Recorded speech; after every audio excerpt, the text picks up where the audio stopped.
In this video I will tell you everything about Kira Raid Battle and Bizarre Lineage game on Roblox and how to complete it. Subscribe, hype, like if you want more Roblox guides and giveaways.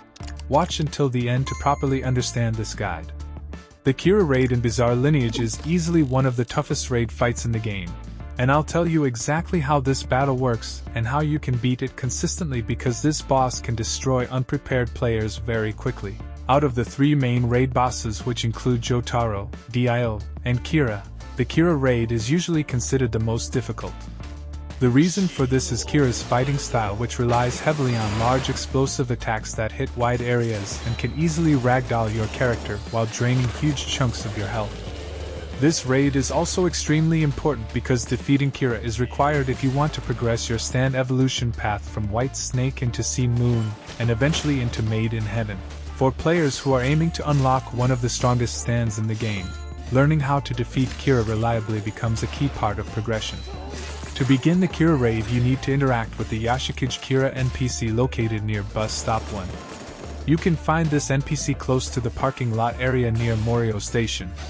Just like the other raids in Bizarre Lineage, you are allowed to bring other players with you, which can make the fight easier since the boss will split its attention between multiple targets. Once the raid begins, the first phase of the fight starts immediately. During this phase you must defeat 9 enemy mobs before the main boss appears. Among those enemies there is a dangerous unit called Sheer Heart Attack, which behaves like a small tank that can explode and deal heavy damage. The best strategy for dealing with this enemy is having one player pull its attention away from the group and then trap it against terrain objects. You can use nearby map structures such as fences or even the bus stop itself to block the tank so it cannot easily reach players before exploding. The remaining enemies in this phase are standard level 22 mobs, including enemies like cyborgs, zombies, samurai, and similar units. After all 9 enemies are defeated, a short cutscene will trigger, and the real boss called Kira YOSIKAGE Bites the Dust will appear.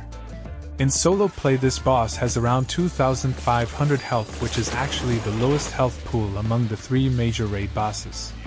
However, his abilities are what make the fight difficult because he constantly uses explosive area attacks that make close-range combat very dangerous. Kira can also trigger explosions from a distance, which can be difficult to predict if you are not paying attention. The safest strategy is watching his movements closely, especially when he summons his stand, because that usually means an explosion will appear near your location. When you see this animation, you should dodge immediately and then counterattack once the explosion finishes. Because of these mechanics, long-range abilities are usually the safest way to fight him. One of the strongest options is using the vampire sub-ability, specifically the skill Space Ripper Stingy Eyes, which fires powerful ranged attacks. This ability also provides lifesteal, which helps you recover health while dealing damage.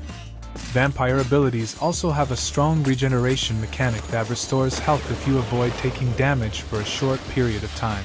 When choosing stands for this fight, there are several strong options that work well against Kira. Stands like the World High Voltage, Sea Moon, and White Snake are particularly effective because they include strong ranged attacks that allow you to damage the boss without staying too close. The World High Voltage also has the Time Stop ability, which gives you a short window where you can unleash multiple attacks while the boss cannot move. With enough patience and consistent attacks, you will eventually drain Kira's health and complete the raid. After defeating Kira, you can receive several possible rewards, including common, rare, and legendary chests, stand arrows, and Kira tokens.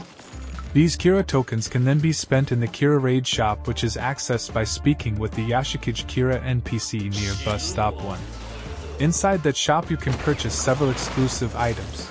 The available rewards include the Skull Tie accessory, which costs 990 Kira tokens, the Lucky Arrow, which costs 465 Kira tokens, legendary chests costing 220 Kira tokens, Kira's coat, which costs 837 Kira tokens, stand arrows costing 11 Kira tokens each, the perk called the Quiet Life costing 540 Kira tokens, the perk Serial Killer costing 552 Kira tokens, and the perk Siphon costing 636 Kira tokens.